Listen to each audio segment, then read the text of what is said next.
Hello there, and welcome back to another episode of Three Guys and the Word. My name is Andrew Omer, and as always, joining me are Eric Parker and Chris Miller. It's great to be with you once again to open up God's Word and continue our discussion in the book of Esther. And I believe that we've had two really good discussions to start off with, and it's great to open up a book in Scripture that just further validates the validity of God's Word, where we have real places, real people, and it's just a book that we should definitely not overlook, nor any other books within the book. And so we hope that what we've talked about so far has glorified God. And if you're watching, we hope and pray that if you've been uh, studying along with us, that you've garnered much from what we've talked about. And if you haven't seen the other videos, we encourage you to look at those. But it's always good to be with both you, Eric, and you, Chris, just to be able to listen to what you have to say about particular passages. And that's just, as I think mentioned last time, just one of the many benefits of being with other Christians and opening up and looking to dig real deep into particular passages. But I haven't said all that. Uh, just how are we doing this morning? Chris, how are things going? Going good. I finished up my Messianic prophecy class last night, 53 weeks of that. So that's been a really profitable study. I think, I'm sure whenever I have opportunities at Taylorsville Road, I'll be incorporating some of that because I'll still be studying that throughout the weeks uh, and months afterwards. But everything's going good. Last lesson is this Sunday. So it's really bittersweet, sad to leave in a way, but really excited about what's to come. Excited to be with you guys permanently. So then, at that point, I'll be your problem to deal with, or Fred and Steve's problem, however you want to look at it. But thankful for the opportunity we have today. I know for me, it's been a really hectic week, so it's nice to have the recharge to be able to sit down and discuss this text with you all. So looking forward to our time together. How you doing, Eric? Yeah, I'm looking forward to you being over here too. I know it's bittersweet for you, um, and a big change for you and Kate. But yeah, busy week. Yeah, that's the terminology. I preached 10 times in 11 days, at three different places here around town, including kind of home base TR. But yeah, no, it's great to have opportunities like that for sure. But you're talking about 10 different subjects too. So that's like all running through your head, at the same time. So, kind of sort of, I guess, blowing off steam or however you want to say that, laying down and trying to relax, and try to sort of clear your head for a little bit before you start jamming more stuff in there. Um, so very, very thankful for times like this where we can, just kind of work together and collaborate too, so it's not all on one person. So that's nice. You can get different insight into these passages. So I was telling somebody about I think a prospective preacher, and talking about how we are doing our videos. We've been doing it for a while, and he's kind of intrigued by that and all that we've covered. So I thought that was interesting. So yeah, studying the Book of Esther is really good. So I'm glad to do that this morning with you guys.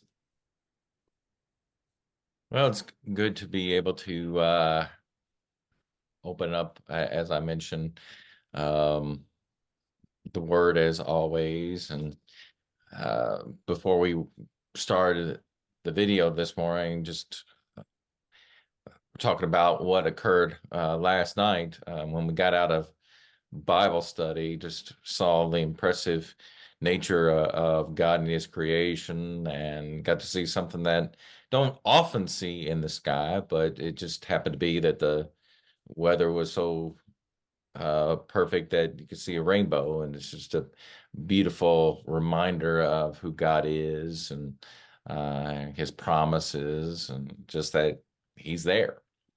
And it was just one of those where you could see the full uh, complete rainbow. And that was just a beautiful thing. There was actually a hint of a double rainbow, and I don't recall if I've ever seen one of those. But it's a fascinating thing. It's just a beautiful thing, and you can just say thank you, God, for just that reminder of, yeah, you're still there.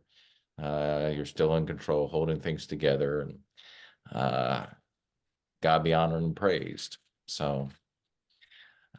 We'll continue in our discussion here in just a moment, but what we like to do in each of our discussions, of course, is reflect uh, briefly on what we talked about last time. But before that, why don't you, Eric, before offering just what you got from our last discussion, go ahead and read our principal verses too. Our principal verses are from Esther 4, Esther 4, 13 and 14. And Mordecai told them to answer Esther, do not think in your heart that you will escape in the king's palace any more than all the other Jews. For if you remain completely silent at this time, relief and deliverance will arise for the Jews from another place, but you and your father's house will perish. Yet who knows whether you have come to the kingdom for such a time as this? And that last phrase is probably the most famous from the book of Esther. For such a time as this. Think about the providence of God, kind of a key theme throughout the book of Esther. God's not mentioned at all, but it's clear that he's active and working through this. And that's probably, that passage is the closest that we get to mentioning God, but not quite. It's the idea that deliverance is going to come from somewhere. But of course, understanding that who the people are that we're talking about and understanding the biblical text, it's obviously a reference to God. It's a non-specific reference to God. Last time we were on here, we were talking about uh, how Persian policies and the nature of the Persian kings in the scriptures just reveals how sort of gullible and egotistical leaders are. And especially for the Persian leaders and rulers, they're so easily just deceived and led into traps.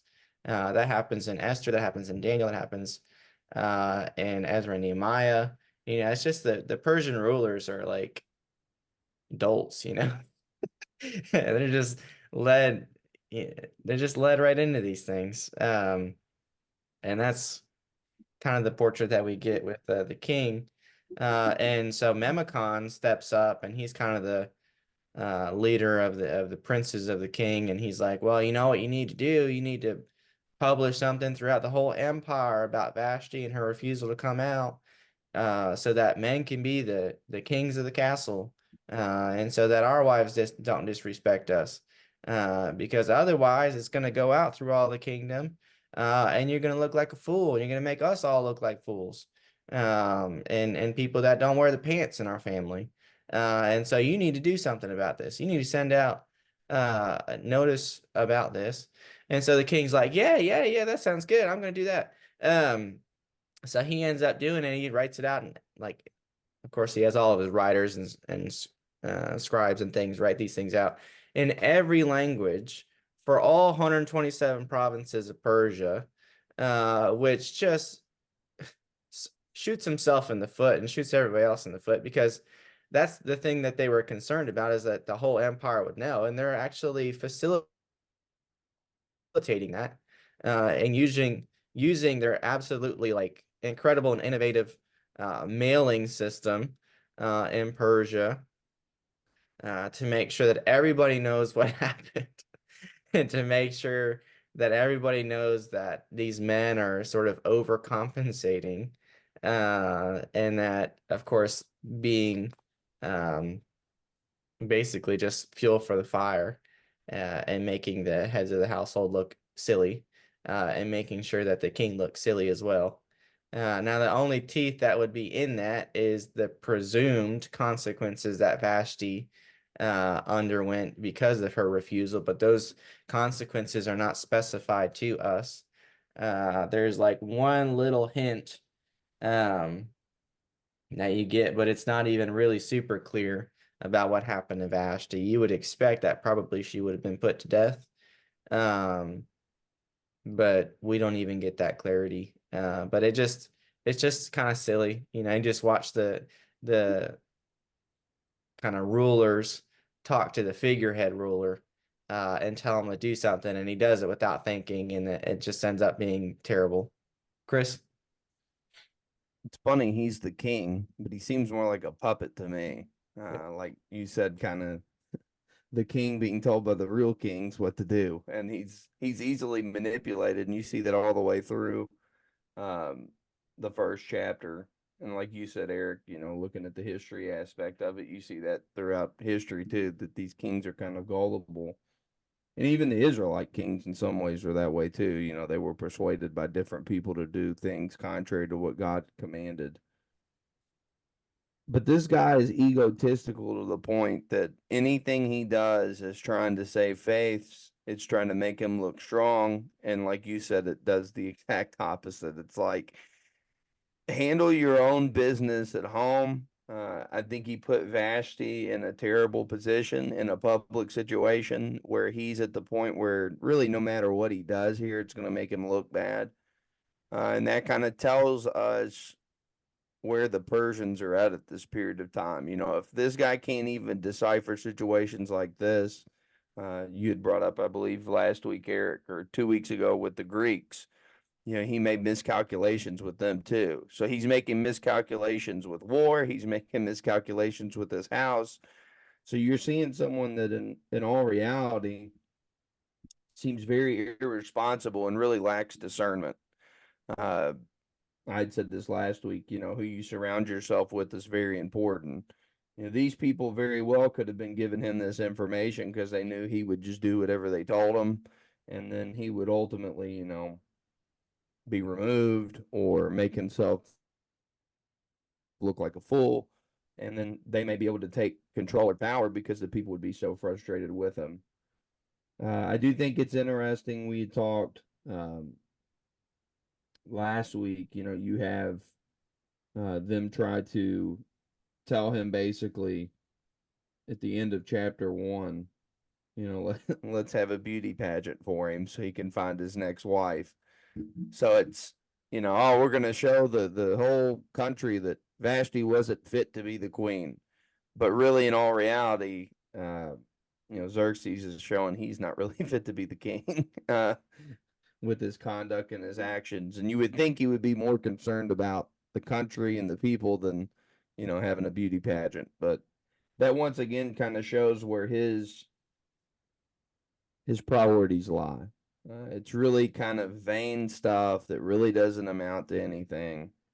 And I think he's more obsessed with his public image than really he is with, as Eric said, there's not really much of a mention of God here, especially with him, than being right with God. And I think that's a really good lesson for us too. Public opinion, obviously it's important to have a good reputation. But when you obsess over it, sometimes you can make really miscalculated moves that ultimately blow up in your face. When you're striving to be right with God, that's not what occurs. It's not going to ever blow up in your face trying to be right with God. So, a lot of good stuff we can learn from Xerxes and not fall into the same trap. And I'm looking forward to the text we're going to be getting into here in just a moment. What did you have, Andrew, from last week? You almost get a sense that you're seeing what's to come eventually, just that Persia, the empire, starting to crumble within with what's transpiring. And you could say probably good on Vashti as far as, or kind of wonder. You would think that she would know what potentially may happen to her since her refusing to go to before the king, and that she's maybe a woman of principle, at least when it gets to be at the end of the day, when pressed hard enough. Um, if she happens to be willing to die, die, so be it. I can't say for certain, of course, but to stand on her principles, got a potential sense of that. That so far, out of everybody that's been presented, she sort of, I'm not saying that she was a godly woman in any sense, but still, out of everyone so far, she seems like the most principled individual. And then you get where at the end of just enticing further the desires of the flesh, just telling the king, well, you should do this. Let let us let us find another way to please you. And you get a just in this section of an example of where it's not good to uh, be focused on the desires, the lust of flesh, lust of the eyes, and the pride of life. Um, and I mentioned this last time. Yeah, it wouldn't have been good to be a virgin young lady at this time in the kingdom. It just appears that you really wouldn't have much choice. Like, you're going to the king. You're not married, and so we're going to take you and send you to the harem to be prepared to be paraded. Um, and so we're going to get more into what transpires from that. But anyway, it's not painting a great picture of what was going on. Just a lot of just turmoil in various ways. You kind of get like spiritually depraved, even though there wasn't mention of God. And just an example, like, you can see that God doesn't you can imagine, approve certainly of a situation that was going on right at that time. Well, let's look at the next section. There's a lot of little mini sections, you could say, where things like kind of fit together throughout the rest of this section. So we'll just probably break it up into little mini little sections of few verses. And the first being verses 5 through 7, where we're introduced finally to the person what this book is named for. So, Chris, if you would read verses 5 through 7. In Shushan the citadel, there was a certain Jew whose name was Mordecai, the son of Jair, the son of Shimei, the son of Kish, a Benjaminite. Kish had been carried away from Jerusalem with the captives who had been captured by Jehoiakim, king of Judah, whom Nebuchadnezzar, the king of Babylon, had carried away. And Mordecai had brought up Hadashah, that is Esther, his uncle's daughter, for she had neither father nor mother. The young woman was lovely and beautiful. When her father and mother died, Mordecai took her as his own daughter. So you think Mordecai is in Persia. He was deported, that we can see, were taken away by the Babylonians. And that's mentioned there. Names in the Old Testament are really important. Esther's name in Hebrew means myrtle, and her Persian name would have meant star. And it's interesting because that myrtle and star symbolism type of thing would have been something that would have been kind of messianic too. So there's that connection too, and that we see in the Old Testament. Usually it depicted God's forgiveness and acceptance of his people. And then obviously one of the main reasons I think that's mentioned here, a big important part, is she was lovely and beautiful, which is ultimately going to catch Xerxes' eyes. But ultimately the important thing we're going to see from the rest of this text is it's just not her beauty that catches the eye, but really the character that she has. And Mordecai is an important part of this story. And I think really here kind of sets the tone of maybe why Esther turned out the way she did was the way that Mordecai raised her to be. So it's amazing. You think the Persians are in control here, the Jews are not in control, they are captive at this time. But you have these individuals in such a dark time being such a bright light, I think, which is ultimately something that we can look at, relate to kind of similarly, but we see that all throughout the Old Testament. So, like Andrew said, it's interesting. We've gone 2 chapters already. Now we're finally getting to meet the person whose name bears the book. What you got, Eric? Yeah, I mean, just a quick rundown, just like you. You hear Benjamite, you hear Kish, and you think Saul. King Saul was of Kish, and you think he's from Benjamin. And of course, they would repeat names too, so that it doesn't necessarily mean that this is a reference to Kish all the way back in Saul's time. But the family that he's a part of had been deported with Jeconiah. That is another way of saying Jehoiakim. So 597. That's kind of the second deportation. Then the final deportations there in 586, or the last major one, I guess you could say. So you hear these names, and again, it just makes you kind of think of history and kind of sets the stage for what's going to happen later on with Mordecai versus Haman. Because Haman is called an Agagite, and Agag may be a reference to the Amalekites. So it's kind of like the Amalekites versus Saul, and the Israelites, the Jews. So this is kind of an interesting dynamic that is repetition of history playing out here. And it's really setting the stage for that. But of course, Nebuchadnezzar's mentioned by name, which accords with history. He's the one that led all that assault and deported everybody, except for the kind of the dregs of the land. Then, yeah, you do get a Hebrew name for Esther. Chris talked about the meaning of those names. I don't know if there's ever a name given for Mordecai that's his Hebrew name.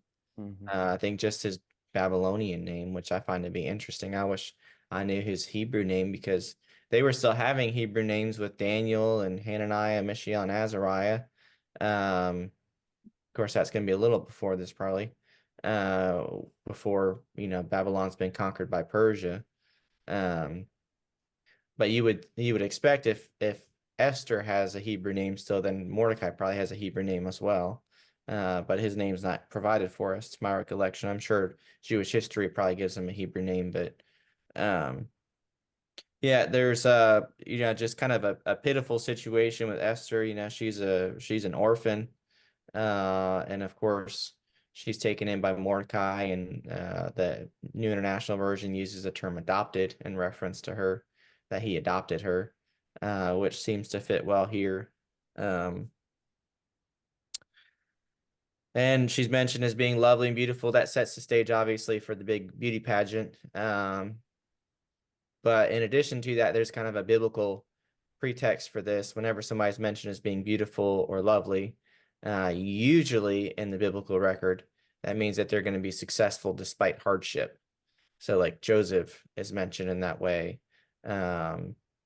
David is mentioned in that way. So they'll be successful despite hardship. So you're kind of expecting success, but also expecting hardship and difficulty. So again, setting the stage for that. And then, I'll kind of hand it over to Andrew now before I start getting too belabored. Well, I mean, you all have really hit a lot of the high points, and I won't have really too much more to add, but you get a sense, even though it's not explicitly said, but after what was just mentioned, that you got two people that have good spirits within them, both Esther and Mordecai. Just by Mordecai's willingness to do what he could do for someone that was orphan. Just an example for us, to look out for those that are, being the father for the fatherless. Um, and also just that God still has concern over his people that were exiled, that are away from their homeland, and um, everyone wasn't wiped out. There's still a remnant, and Mordecai was part of this remnant. And as we will see, just through both their actions, you can get a sense of just the way they live, that they have, good godly spirit within them, even though it's not like expressly stated that they followed the law of Moses at that time, that they sought to do what was right. And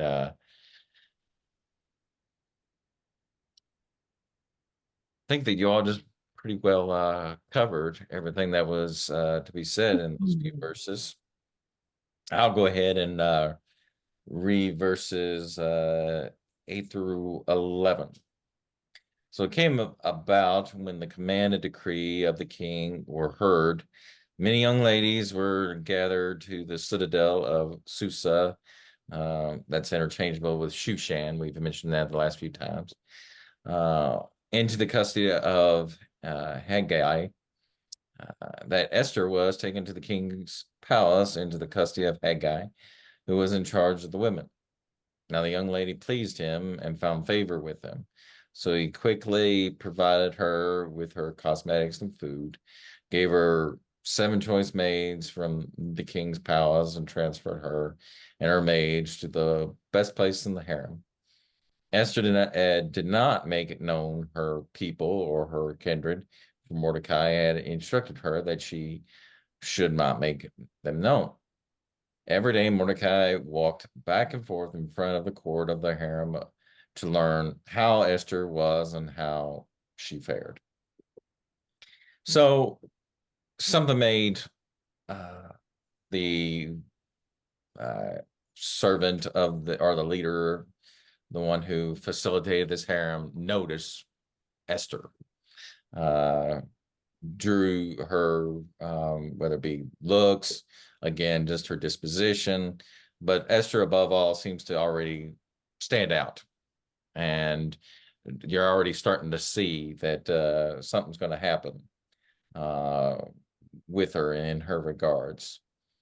And she's already finding favor in this place where you no one would want and choose to, like, saying, that's where I want to go. That's where I want to spend my time. But you're starting to see things work, at least what appears to be in her favor, and making the best out of a bad situation. Um, and so something can be said, of course, to Mordecai being like a fatherly figure. He's trying to do his best to look out for um, his adopted daughter. And good on him to do the best thing that he can. He's trying to be uh, wise and saying, like, hey, we don't want to make them known that we're Jews. That might put a target on our back. So he's trying to protect Esther. And so, again, God's not specifically stated, but you get a sense that he's looking out for Mordecai and Esther at this time. Chris, your thoughts? She's not there by accident. I think that's a lot of you see. I think Providence playing out here. Her having favor with the head of the ladies at the time, but also I think it comes back to really what you think of her. It says, as I said, when you get further into the text, you're going to see what kind of person she was, what kind of character she had. Um, she may have treated him maybe differently than the other ladies did. Maybe she wasn't, let's say, maybe as stuck up as the other ones were, considering she'd already gone through some things in her life, losing both of her parents. That could have definitely, I think, affected her character too. But there's something special about her that this individual takes notice of. And I ultimately think it comes back to probably the way she carried herself more than likely. I do think verse 10 is interesting that she does not reveal her people or her family because she was told not to do so. Um, so in a way, she's kind of concealing who she is. She doesn't want them to necessarily know, which makes sense as we're going to see as we go throughout the story. And then, like you pointed out, Andrew, in verse 11 with Mordecai, I think that's pretty relatable. Pacing, he's pacing around. He's nervous. He's concerned about Esther because, I mean, you think she's already lost her mom, she's already lost her dad. Mordecai has stepped up to raise her. And I think that what you see here is a great sense of care and concern and love present from Mordecai. He loves Esther and he's concerned about Esther's well being, and that's why he is pacing. And even in a sense, if people kind of found out who he was, there could be problems and issues that occur too. He's putting himself sort of in harm's way in a sense to make sure that Esther's okay. So it's interesting times here where she's gaining favor with people and people really don't even know who she is at this point. They don't know that she's Jewish. They don't know her background. So it may have been from her character, how she treated the guy. It might have been like we talked about just a few verses ago. It was she was really beautiful, and maybe he took a liking to her because of that. But something is different and unique about her, and she is not in this position by accident. We see God's providence throughout the book play out. Esther is exactly where she needs to be at the time that she's at, and we're going to see this really blossom as the story goes on of God using Esther to ultimately accomplish his will. We got Eric. That's again just sort of amusing how overcompensating the king is. The previous decree that we had read that was sent out was, men wear the pants in the family. And then now this decree is we're going to have a beauty pageant for the king to show you how powerful he is. It's just kind of like, of course there would be a fear element because of the power of this despotic ruler, but there would almost be like an amusement too on the part of the people. I would think like, man, Xerxes, this is kind of embarrassing. You would think that there would be like whispers about that, which is exactly the opposite of what he wants to do. And that's what happens when you use carnal devices. You use carnal devices to try and prevent humiliation. You end up being humiliated. You set a trap for others. The trap will spring back on you. Sort of mentality. We're getting another guy mentioned. So I do find it interesting that you got all these people named. This is one of those sorts of things that attest to kind of the historical nature of a record. Is when you have a bunch of people named, you could check those names, and you could check records at that day and time. And if it wasn't true, then you could call it out. So it's just one of those signatures of historical texts. He gains, or obviously Esther gains favor. She pleases him. Again, another biblical testimony to the fact that God is working, because usually when somebody gains favor, it's because God's helping them. You see that in time of the patriarchs, especially. You see 7 come up again. We saw 7 with the eunuchs. We saw 7 with the princes. Now we've got 7 maidservants for Esther that are selected and appointed for her. So, again, just a lot of 7 imagery, which is interesting, that complete idea. And she gets, again, elevated, despite, again, as you guys have pointed out, the kind of ambiguous nature of where she comes from. You can imagine that Esther, in trying to keep this secret, they'd be like, oh, well, what family are you from? Where are you from? And she'd probably be like, well, I'm a nobody compared to you. She'd just try to like avoid the question and kind of steer around that question rather than offend anybody, because she's trying to kind of keep on the down low. So she probably would use maybe self-deprecating language, and sort of inflammatory language on the part of somebody else. Inflammatory in the sense of edifying somebody else, lifting them up, as opposed to causing problems, not that kind of inflammatory. It does beg the question why Mordecai said, "Don't tell anybody that you're a Jew." I mean, Shushan, and everybody's being imported from everywhere. You've got 127 provinces. You got people from all over the world. People are expecting others from different cultures. And another interesting thing here, Esther most likely would not have been the only Jewish woman involved in this, which is something we don't think about because the text doesn't explicitly say it. But it's all the virgins. Yeah, this could be thousands of people. This could be thousands of young women, including multiple Jewish women. But again, God is using Esther in particular, and of all the people that he could use, he's using orphan. So that fits right into the rubric of who God is. That he uses the people that you don't expect. Um, and I don't know. I find it kind of interesting, Mordecai pacing out there. Yeah, I would think that would cause more questions than anything. It's like, what are you doing out there? Why are you pacing every single day outside the court of the women?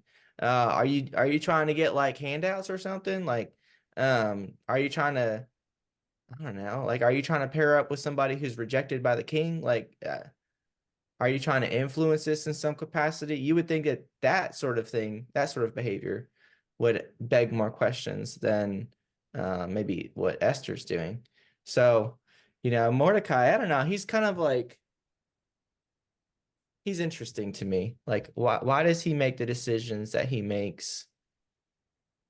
And why is it just, why does he do that? Like, he's gonna end up, of course, not bowing down to Haman. But you have Jewish people who can show respect to leaders. There's different things that you might convey when you're bowing down. Yeah, the idea that what Haman, and I'm kind of getting ahead of myself, but it just makes me wonder about Mordecai. Like, why does he do what he does, and why does he not do what he doesn't do? Um, from our perspective, we might think, well, yeah, I mean, anti-Semitism is a big thing because, World War II and Adolf Hitler and the Nazi regime and, the extermination of the Jews. I mean, millions and millions of Jews. You can think of like, other Jewish people who have been exploited at different times too. So like now we understand that, but at that time with Mordecai, why is this such an issue? Once the king finds out that she's a Jew, it's not a big deal. Um, is that only because of Haman's plot, or is it because it never really would have been a big deal? And if it never really would have been a big deal, why did Mordecai say to keep it secret? So I don't, there's a lot of questions that I have about this and why he's trying to keep this secret. You would think that him trying to keep it secret, he felt that there was some kind of threat, but why did he feel like there was some kind of threat? Um, and it's just not really specified for us. I mean, the Jews had been rebellious towards Babylon. Maybe that's part of it, but other people would have been rebellious too. So it just doesn't, I don't know. I wish I had more answers to these questions. I know I'm throwing a lot of questions out there. People are watching this and they're like, why? Why is he not answering questions? Why is he only bringing up questions? Sometimes that's how it is with Bible study. You just don't have all the questions answered. So that's what I have to add or take away from the discussion. All right. Well, let's look at the next section. And Eric, if you just want to go ahead and read verses 12 through 16. Each young woman's turn came to go into King Ahasuerus after she had completed 12 months' preparation according to the regulations for the women. For thus were the days of their preparation apportioned, 6 months with oil of myrrh, and 6 months with perfumes and preparations for beautifying women. Thus prepared, each young woman went to the king, and she was given whatever she desired to take with her from the women's quarters to the king's palace. In the evening she went, and in the morning she returned to the second house of the women, to the custody of Shushgaz. the king's eunuch who kept the concubines. She would not go into the king again unless the king delighted in her and called for her by name. Now, when the turn came for Esther, the daughter of Abihail, the uncle of Mordecai, who had taken her as his daughter, to go in to the king, she requested nothing but what Haggai, the king's eunuch, the custodian of the women, advised, and Esther obtained favor in the sight of all who saw her. So Esther was taken to King Ahasuerus into his royal palace in the 10th month, which is the month of Tebeth, in the 7th year of his reign. All right.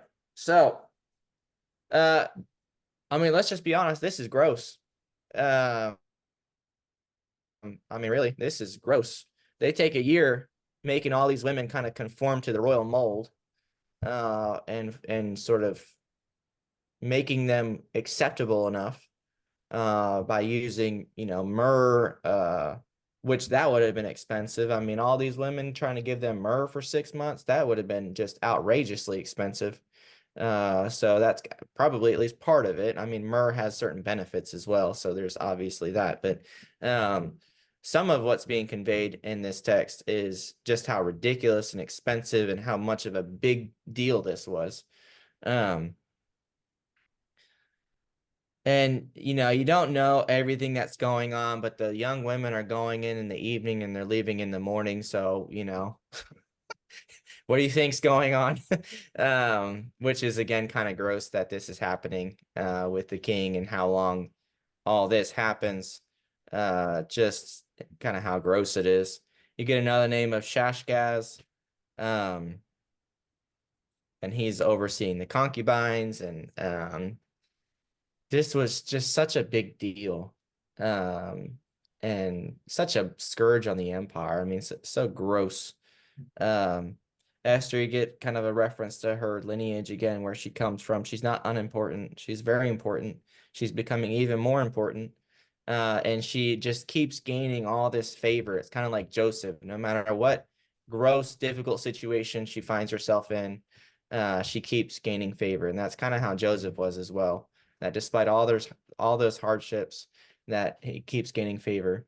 So that this is kind of a, I guess, for a 21st century application for us today, is that despite the obstacles that you face, God can help you overcome those obstacles. And he can help you move forward. He can help you to jump over those obstacles. He may not always take those obstacles out of the way, but he can enable you to jump over them, and move on to the next thing. Now we do get a time reference for when Esther goes in, and also that Haggai facilitates her success. So God is definitely working through all of this. Now it does beg the question. God has a plan, but sometimes that plan not requires maybe, but uses or takes advantage of some of the terrible decisions that people make and accomplish his ends through ways that are sort of unexpected. Now, that's a very circuitous way of saying that sometimes God will use people's terrible decisions and evil decisions to accomplish his will. That doesn't mean that God makes those decisions, but he uses the terrible decisions that people are going to make to advance his will. And so sometimes when really terrible and gross things happen, God will use that to the overall benefit of humanity, but it doesn't necessarily mean that he is the one who is doing these evil things. That's a totally different way of looking at it. But God will use terrible things, and that's what the king had set his heart on doing these terrible things, and so God's going to take advantage of this king's terrible decision and the gross things that he's engaging in to put Esther into a position that is going to undermine Haman's plot yet to be revealed. Chris? I think it's interesting, like you pointed out, Eric, when you're looking at the text. So there's this whole preparation to get these ladies ready. It's like, all right, Xerxes, you've been a complete buffoon with your decisions. What have you done in a year to fix yourself? Probably nothing. He's continuing to go down the path that he was originally going down. And like Andrew had pointed out with Vashti, we don't know if she was a righteous person or not. But in that situation, she made the right choice. Xerxes was the one making the wrong choice. So for some reason, I guess he just assumes that this idea of doing this is just going to fix everything and make everything better. But it's going to compound continuously until he finally gets the solution that he needs. Esther, in a sense, is kind of a form of that solution, as we're going to talk about later on, because of her character and who she was. But providentially, you see God working in this story. Why is the king so infatuated with Esther? Well, I'm sure God has his hand in this story, as we're going to talk about as we get further. But, you know, kind of wonder how a lot of these ladies feel. You spend a whole year of your life trying to prepare, and he's just like, no, bye, see you later, go back home. And that just kind of shows, I think, in a sense, how shallow he was with his character. But it is interesting, you have um, the servant really kind of going out of his way to help her. I mean, she must have really impressed this guy because he tells her what to do as she goes in, and it works. Um, Once again, and that's what's so fascinating about a lot of these stories in the scriptures. We don't know at this time if this guy is a believer in God, if he's sympathetic to Jewish people, however you want to view it. But he is kind of a minor character, let's say, in this story, but really he's kind of helping her along the way of her trajectory going up. So you have Xerxes, which is interesting in the first chapter, surrounding himself with people that are just making him look like a joke to everybody. Esther has Mordecai, who is just terribly worried about her, cares about her, loves her, and now she's made a friend in Haggai who is looking out for her as well. And it says at the end of verse 15, she obtained favor in the sight of all who saw her. So it wasn't just like this was an isolated incident where it's like, oh, Haggai just, has sympathy on her. There were a lot of people who had really favorable view of Esther. And it's probably, I think, like you had said, Andrew, or Eric, with maybe her being self-deprecating to herself, or maybe her being extremely humble and compared to all these other people that have been brought into town to impress the king. Maybe for her it was just the way she carried herself. Maybe she was kind of lowly and really meek and really, soft spoken and really gentle, and that was just something that was maybe attractive to all the people around her. But she definitely catches the king's eye, and he is extremely interested in her, and we're going to see that as the story continues on. What you got, Andrew? Well, I get a sense of just again, as we saw in first chapter and now in the second chapter, just the wastefulness of just using all this type of physical things, just thinking about how the people could have been better served, looking out for people that, as we're commanded, that those are less fortunate. And here he's just wasting all this stuff to please other people and please himself. And there's so much that probably could have been done with all these things. Could have been instead of using towards the glorified self, ultimately to go and care for people within uh, his own empire that he had control over, not looking out for the welfare of other people. Instead of, you just get a sense that his priorities obviously were not on par with what is truly important in life. And I also get the sense, and it would only be probably rational to think, there are going to be a number of women that are looking out for themselves, that are wanting to get ahead. And you get a sense that Esther is not that type of person. You can almost really infer that. Um, and I mean, there's really uh, not much said, but you can already get kind of a sense as we will go throughout the story that kind of would lead one to conclude that in this passage, even though it's not yet fully revealed to us yet. So let's look at what finally ends up happening. And Chris, go ahead and read verses 17 through 20. Says the king loved Esther more than all the other women. She obtained grace and favor in his sight more than all the virgins, so he set the royal crown upon her head and made her queen instead of Vashti. Then the king made a great feast, the feast of Esther, for all of his officials and servants. He proclaimed a holiday in the provinces and gave gifts according to the generosity of a king. When virgins were gathered together a second time, Mordecai sat within the king's gate.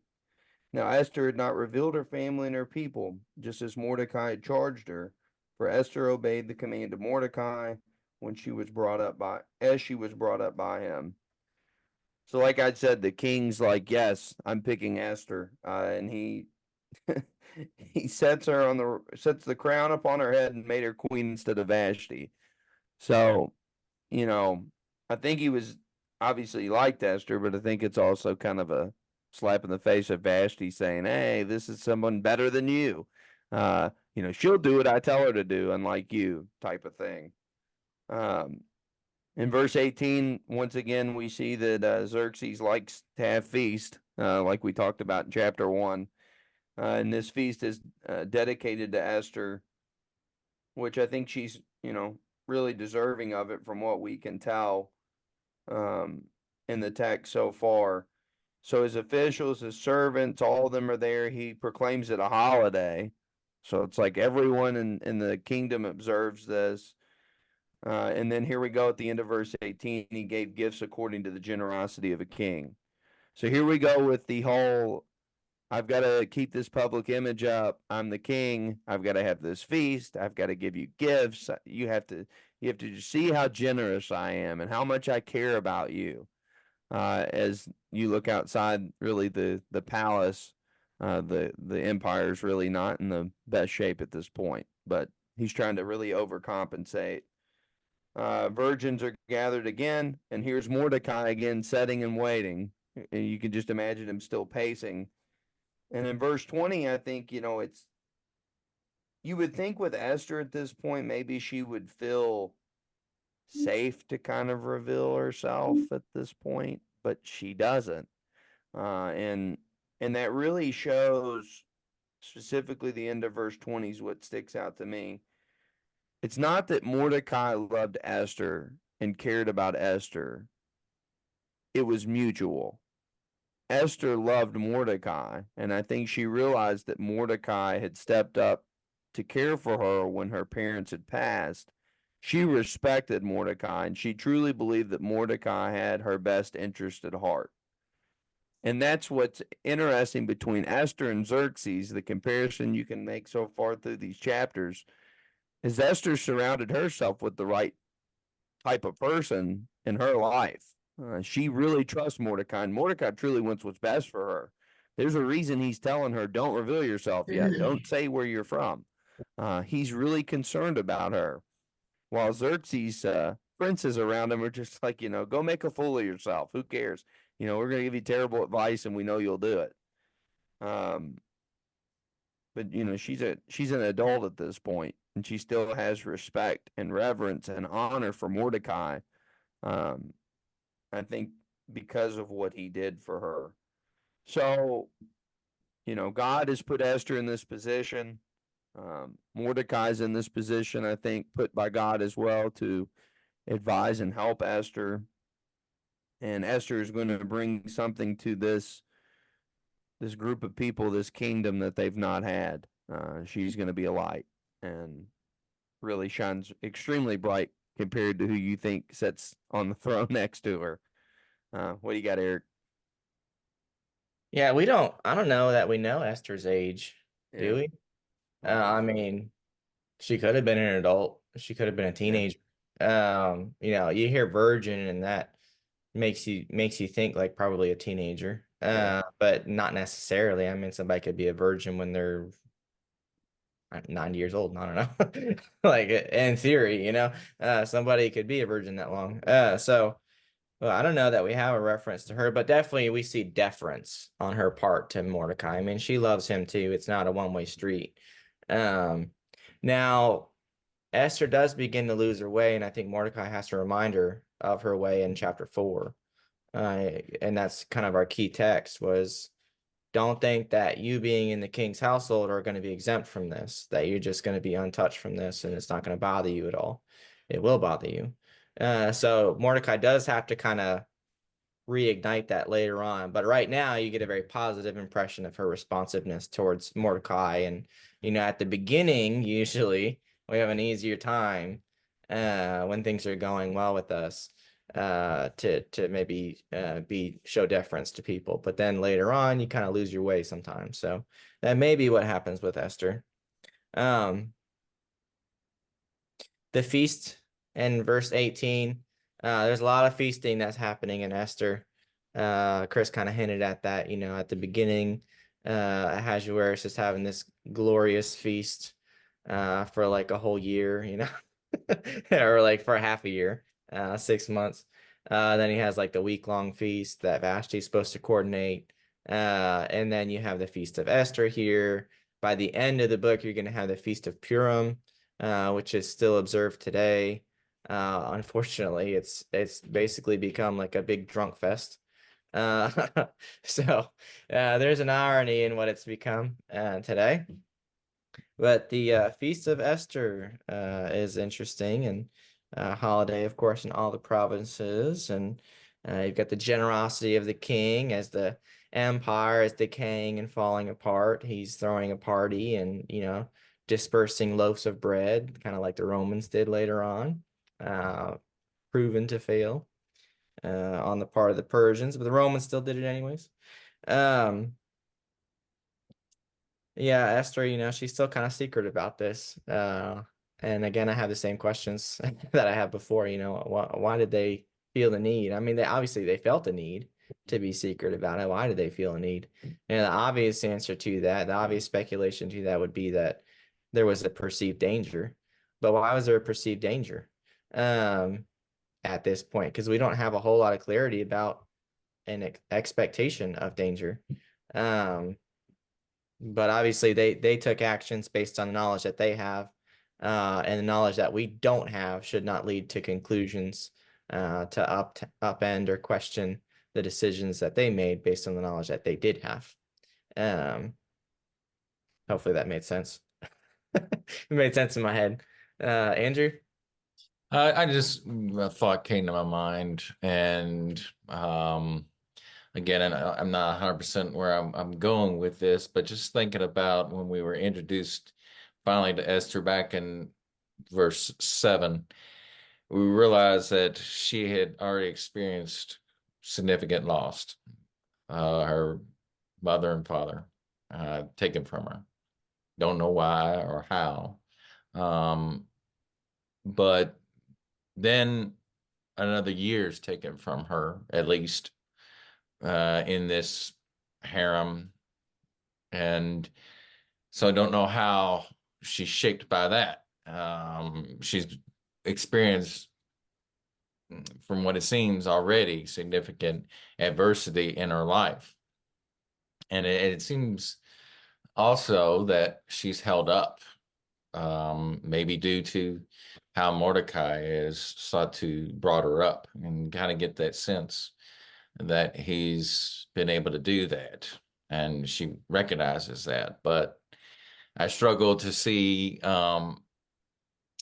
how in these verses, just thinking about verses 17 through 20 now she's become queen, and how she's taken that in. You kind of, okay, is this a change?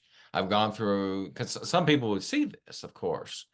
They've experienced great hardship, trials, and then all of a sudden you've gone from being the low rung to go to the other extreme to being what may be perceived at the top. But you look at what just happened to Vashti, and being at the top may not be so great. So there is that kind of, I mean, how is Esther really taking this all in initially?